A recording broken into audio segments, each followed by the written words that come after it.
बिस्मिल्लाहिर्रहमानिर्रहीम, अस्सलाम वालेकुम डियर स्टूडेंट्स। आज के हमारे इस लेक्चर में हमने एक्सरसाइज 4.89 क्लास मैथमेटिक्स का जो हमारे पास फोर्थ चैप्टर है फैक्टराइजेशन एंड अलजेब्रिक मैनिपुलेशन, इसमें हमारे पास क्वेश्चन नंबर 4 है। इंटरेस्टिंग और मज़ेदार क्वेश्चन है, कॉन्सेप्चुअल। सबसे पहले इसको हम अपने लिए आसान अल्फाज में क्लियर करेंगे कि ये क्वेश्चन हमसे पूछ के आ रहा है, ताकि जब हम क्वेश्चन को सॉल्व करें हमें चीज़ें समझ आ रही हों। इस क्वेश्चन को मैं आपके लिए आसान अल्फाज में बयान कर देता हूं, ठीक है, ताकि आपको स्टार्ट ही में क्वेश्चन समझ आ जाए। कहता है हमारे पास एक वायर है, तार जो होती है, ठीक है, कोई भी तार हो सकती है, इससे हमारा काम नहीं है। ये जो तार है वो कितना लंबा है? वो हमारे पास 44 सेंटीमीटर लंबा है। ये क्वेश्चन में बताया गया है। कहता है इस तार को हमने दो हिस्सों में कट कर दिया। अब ये नहीं बताया कि कितना हिस्सा, एक हिस्सा कितना है, दूसरा हिस्सा कितना है। सिंपली ये बात बताई गई है कि इस तार को हमने दो हिस्सों में कट कर दिया। अब हो सकता है कि इस तार को यहां से काट दिया गया हो, ठीक है, ये भी मुमकिन है। हो सकता है इसको सेंटर से काट दिया गया हो, ये बात भी मुमकिन है। हो सकता है इस तार को यहां से काट दिया गया हो, हमें कोई इल्म नहीं है इस बारे में, ठीक। हम आपके समझाने के लिए कह देते हैं कि इस तार को यहां से हमने कट कर दिया। अब इस तार के दो हिस्से हो गए कि नहीं? बिल्कुल हो गए। जब इस तार के दो हिस्से हो गए तो इससे हमने दो स्क्वायर्स बना लिए। स्क्वायर किसे कहते हैं? अब इस तार के हिस्से को भी हमने उठाया, स्क्वायर बना लिया। स्क्वायर वो होता है जिसके चारों हिस्से हमारे पास बराबर होते हैं। तो यहां पर हमने क्या किया? दो स्क्वायर्स इन दोनों टुकड़ों से हमने यहां पर बना दिए। स्क्वायर के चारों साइड्स आपस में बराबर होता है। ये साइड इसके बराबर है, ये साइड इसके बराबर है, ये साइड इसके बराबर है। तो हमने दो स्क्वायर्स इसमें से बना लिया। क्वेश्चन में हमें यही बताया गया है। जब हमने दो स्क्वायर्स बना लिए, इनका जो एरिया होता है, एरिया इसका जो अंदर वाला हिस्सा है, दोनों के एरिया को जब हम आपस में मिलाते हैं, ऐड करते हैं, तो ये 65 सेंटीमीटर स्क्वायर बनता है। ये बात क्लियर हो गई। दोनों के एरिया को जब हम ऐड करते हैं आपस में, तो वो कितना बन रहा है? 65 सेंटीमीटर स्क्वायर बन रहा है। हमने क्या फाइंड आउट करना है?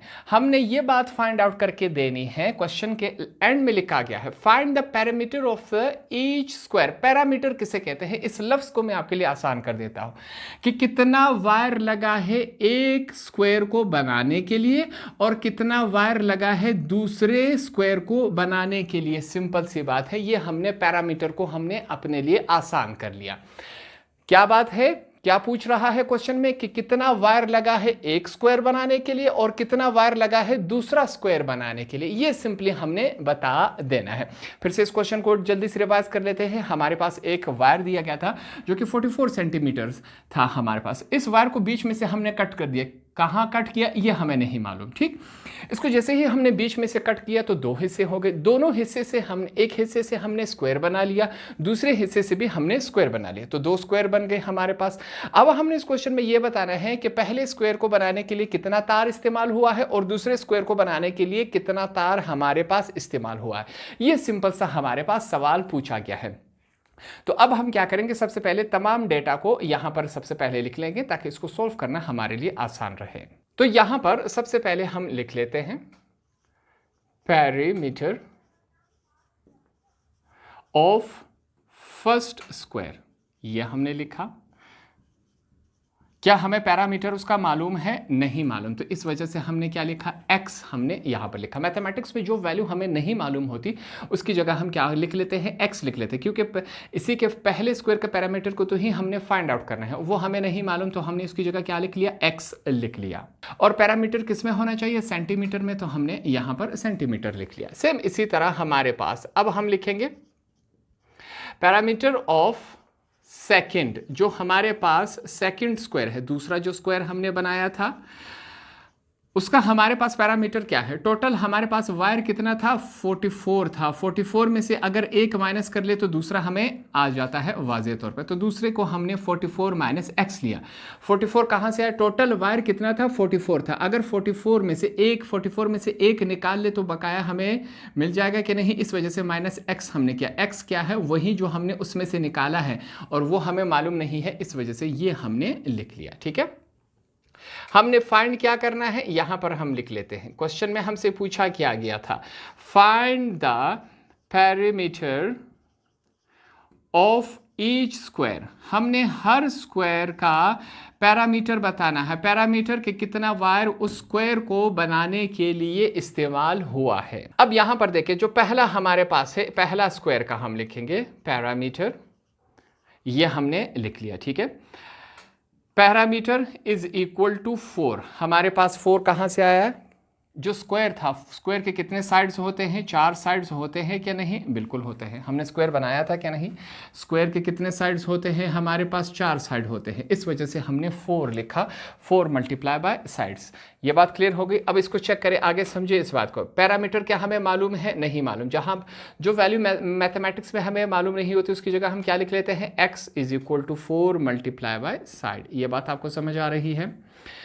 अगला स्टेप चेक करें, 4 यहाँ पर साइड के साथ क्या हो रहा है? मल्टीप्लाई, दूसरी तरफ आके क्या हो जाएगा? डिवाइड हो गया हमारे पास। ये कुछ इस कंडीशन में आया हमारे पास। ये अगला स्टेप है, इसको सीधा करके लिख लेते हैं, side is equal to x upon 4। ये हो गया। ये बात आपको समझ आ रही है? बिल्कुल समझ आ रही है। ये हमने कहां से लिया? हमारे पास 4 कहां है? स्क्वायर के साइड्स है। x कहां से आया? हमारे पास पैरामीटर की वैल्यू है जो हमें मालूम नहीं, जहां पर वैल्यू मालूम नहीं होती उसकी जगह हम x पुट कर लेते। ये यहां पर मल्टीप्लाई था, दूसरी तरफ आके डिवाइड हो गया, इसी वैल्यू को सीधा करके लिखा तो ये आ गया हमारे पास। दूसरी बात ये समझे, हमारे पास किसी भी एरिया को फाइंड आउट करने के लिए हमारे पास 2 साइड्स होना लाजमी है। अब जैसे कि ये है, इसमें अगर हमारे पास लेंथ हो और विड्थ हो तो इन दोनों की मदद से हम ये पूरा एरिया फाइंड आउट कर सकते हैं, ठीक है। ये सिंपल, अगर ये 5 है और ये 3 है, 5 मल्टीप्लाई बाय 3 15 सेंटीमीटर स्क्वायर इसका एरिया है। तो हमारे पास एरिया को फाइंड आउट करने के लिए 2 साइड्स लाजमी होनी चाहिए। इस वजह से यहाँ पर हम क्या ले रहे हैं? स्क्वायर ले रहे हैं। स्क्वायर कहाँ से आया? हमने कहा कि साइड, किसी भी एरिया को फाइंड आउट करने के लिए 2 साइड्स हमारे पास लाजमी होने चाहिए। इस वजह से x अपॉन 4 और x अपॉन 4 2 जगह होगा क्या नहीं, इस वजह से हमने स्क्वायर लिया, इनको इकट्ठे करके लिखा 2 लिया, 2 आया इसके पीछे। ये लॉजिक और रीजन आपको समझ आ गया। अब चलते हैं हमारे पास दूसरा जो हमारे पास पैरामीटर है, इसको चेक करें। यहां पर हमने लिखा पैरामीटर इज इक्वल टू, फिर से वही हमारे पास क्या है? 4 मल्टीप्लाई बाय साइड्स, ठीक हो गया। ये हमारे पास जो दूसरा पैरामीटर था इसकी वैल्यू क्या है? 44 माइनस एक्स। इसकी जगह ये वैल्यू लिख लेते हैं 44 minus x is equal to, ये हमारे पास क्या है? 4 मल्टीप्लाई बाय साइड्स, ठीक हो गया। 4 यहाँ पर मल्टीप्लाई हो रहा है, दूसरी तरफ आके क्या हो जाएगा? डिवाइड हो जाएगा। 44 minus x upon 4 is equal to side. इसको अगर हम सीधा करके लिखें तो side is equal to 44 minus x upon 4 whole का स्क्वायर। फिर से इसके ऊपर स्क्वायर कहाँ से आया? क्योंकि किसी भी एरिया को फाइंड आउट करने के लिए हमारे पास 2 साइड्स होना लाजमी है, इस वजह से 2 साइड्स की जगह यहाँ पर हमने स्क्वायर ले लिया। ये बात आपको समझ आ गई। अब हमारे पास ये दोनों वैल्यूज आ चुकी हैं। अब ये डेटा हमारे पास आने के बाद अब हम क्वेश्चन की तरफ चलेंगे ताकि इसको सॉल्व किया जा सके। अब ये दोनों साइड्स को देखें हम किस तरह लिखते हैं, यहाँ पर चेक करें। पहला पैरामीटर हमारे पास क्या है? ये रहा, x अपॉन 4 होल का स्क्वायर, ठीक है। ये ऐड होगा, जो दूसरा साइड था वो हमारे पास क्या है? 44 माइनस एक्स अपॉन 4 होल का स्क्वायर इज इक्वल टू, ये बात हमने यहां पर लिख ली, ठीक। अब आगे हमने क्या लिखना है? हमारे पास जो दोनों स्क्वायर थे, 2 स्क्वायर हमने बनाए थे कि नहीं, उसका एरिया कितना दिया गया है? 65 सेंटीमीटर स्क्वायर। तो यहां पर हम क्या लिख लेते हैं? 65 सेंटीमीटर। ये हमने सेंटीमीटर यूनिट यहां पर हम नहीं लिखेंगे। ये बात क्लियर हो गई। अब ये स्क्वायर जो है ऊपर वाली वैल्यू का भी है, नीचे वाली वैल्यू का भी है, सेम इसी तरह इनके साथ है। मैं क्या कर लेता हूं? नीचे वाले के साथ स्क्वायर यूज कर लेता हूं, ऊपर वाले के साथ रहने दे देते हैं। 4 का स्क्वायर क्या होगा? 16 होगा, ये हमने लिखा प्लस, ऊपर वाली वैल्यू के साथ हमने स्क्वायर को रहने दे दिया। 44 माइनस एक्स डिवाइडेड बाय 4 का स्क्वायर 16 होता है इज इक्वल टू, ये वैल्यू है। इस तरफ हमारे पास क्या है? 65 है, ये हमने लिख लिया, ठीक। अब इस 16 को हमने ख़त्म करना है। 16 को ख़त्म करने के लिए हम क्या करेंगे? 16 को मल्टीप्लाई करवा लेते हैं दोनों तरफ, ठीक है। मैथमेटिक्स में हम अगर एक काम एक तरफ करें तो ये अलाउड नहीं है। अगर कोई काम हम अपने आप से दोनों तरफ करें ताकि वो बैलेंस रहे, ये काम हम अपने आप से कर सकते हैं। तो यहाँ पर इसी वजह से हम लिखेंगे मल्टीप्लाइंग 16 ऑन बोथ साइड्स, दोनों तरफ हम क्या कर रहे हैं 16 को मल्टीप्लाई करवा रहे हैं। यहाँ पर भी हम 16 को मल्टीप्लाई करवा लेते हैं। पहले साइड पे हमारे पास ये मल्टीप्लाई हो रहा है x का स्क्वायर अपॉन 16 प्लस, ठीक है। दूसरी तरफ भी हम क्या करवा लेते हैं, मल्टीप्लाई करवा लेते हैं। यहाँ पर फिर से 16 मल्टीप्लाई होगा। हमारे पास वैल्यूज क्या है, सॉरी यहाँ पर मैं स्क्वायर लिखना भूल गया, यहाँ पर आपने स्क्वायर लिखना है क्योंकि इसके ऊपर स्क्वायर है, नीचे वाले का स्क्वायर हमने इस्तेमाल कर लिया था। हमारे पास क्या है 44 माइनस एक्स होल का square divided by 16 is equal to 65 multiply by 16, ये वैल्यू आ चुकी है, ठीक। अब यहाँ पर कैंसिलेशन होगी, ये 16 इसके साथ कैंसिल, ये इसके साथ कैंसिल हो चुका है, ठीक है। तो जो वैल्यूज है वो लिख लेते हैं। हमारे पास वैल्यूज आ रही है एक्स का स्क्वायर हमारे पास प्लस यहाँ पर क्या है 44 माइनस एक्स का स्क्वायर इज इक्वल टू 65 को हम 16 के साथ मल्टीप्लाई करवा देते हैं। तो ये वैल्यू बन रही है हमारे पास 1040, ठीक है। 65 को अगर हम 16 के साथ मल्टीप्लाई करवा लें यही वैल्यू बनती है। अब यहाँ पर इस ब्रैकेट के ऊपर गौर दें, यहाँ पर हम इनको रेफरेंस दे देते हैं कि हमारे पास अगर a माइनस बी होल का स्क्वायर आ जाए तो ये किसके बराबर होता है, a का square minus 2ab plus b का स्क्वायर के बराबर होता है, ठीक है। तो इस ब्रैकेट को हम इस कंडीशन में कन्वर्ट करवाएंगे, ठीक है। तो यहाँ पर यही काम होगा, ये करवा लेते हैं। हमारे पास वैल्यूज़ क्या है, x का स्क्वायर ये हमने लिखा प्लस, अब इसको चेक करें, a का स्क्वायर है, a हमारे पास क्या है 44 है, माइनस 2 फार्मूले का लिखा, a हमारे पास 44 है, b हमारे पास क्या है x है, प्लस b का स्क्वायर ये हमने लिख लिया इज इक्वल टू 1040, ये वैल्यू है। इसको सॉल्व करते जाएंगे, x का स्क्वायर प्लस हमारे पास 44 का स्क्वायर क्या होता है 44 मल्टीप्लाई बाय 44, तो ये वैल्यू बन रही है 1936 माइनस 2 मल्टीप्लाई बाय 44 ये 88x बनता है प्लस x का स्क्वायर इज इक्वल टू 1040, ये वैल्यू है। अब एक x का स्क्वायर ये रहा, एक x का स्क्वायर ये रहा, तो ये कितने बन गए 2x का स्क्वायर, ठीक है। फिर माइनस 88x तरतीब से लिखते जा रहे हैं प्लस 1936, ये वैल्यू यहाँ पर प्लस है इज इक्वल टू कि इस तरफ आके क्या हो गई माइनस हो गई, ये हमारे पास कुछ इस कंडीशन में बच गया, ठीक।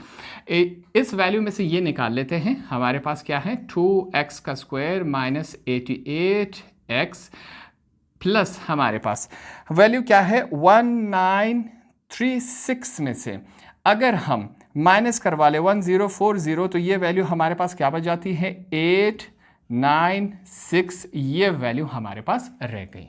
अब यहाँ पर इस वैल्यू को थोड़ा सा और छोटा कर सकते हैं, उसके लिए हम लिखेंगे डिवाइडिंग, फिर से डिवाइडिंग 2 ऑन बोथ साइड, दोनों तरफ फिर से हम 2 को डिवाइड करवा लेते हैं। जैसे कि 2x का square divided by 2 minus 88x divided by 2 plus 896 divided by 2 is equal to 0 divided by 2, ठीक है। ये 2 इस 2 के साथ कैंसिल हो गया, हमारे पास वैल्यू क्या रहेगी x का स्क्वायर, ये 2 44 जार हमारे पास क्या रह गया 44x plus 2 4 jar 8, 2 4 jar 8, 1 carry हो गया 16, 2 8 जार 16, तो हमारे पास 4 हमारे पास 8, ये वैल्यू आ चुकी है। 0 के साथ कुछ भी मल्टीप्लाई या डिवाइड हो जाए आंसर हमेशा हमारे पास क्या आएगा 0 ही आएगा।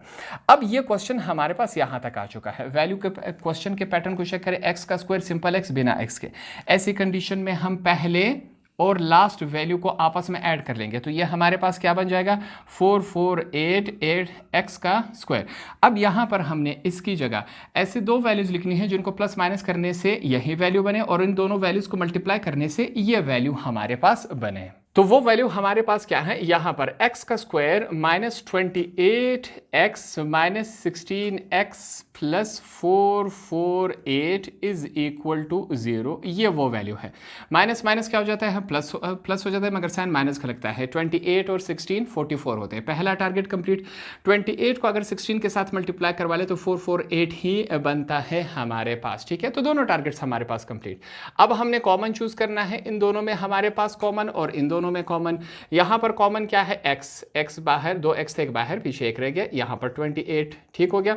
माइनस का साइन है, इन दोनों में कॉमन क्या है 16 है, तो x रह गया। माइनस प्लस माइनस 16 सॉरी 16 का टेबल कहां तक पढ़े कि 448 आ जाए, 28 तक हम पढ़ेंगे, ठीक है, इज इक्वल टू 0। हमारे पास x माइनस 8 दो दफ़ा है तो इसको हम कॉमन ले लेते हैं, पीछे क्या रह गया, x माइनस 16 रह गया इज इक्वल टू 0। ये दोनों साइड 0 के बराबर है, इनको अलग अलग लिख लेते हैं, ये एक ही जगह लिखे गए हैं, ठीक है। ये हमने 0 के बराबर लिया और x माइनस 16 जो इसको 0 के बराबर ले लिया, ठीक।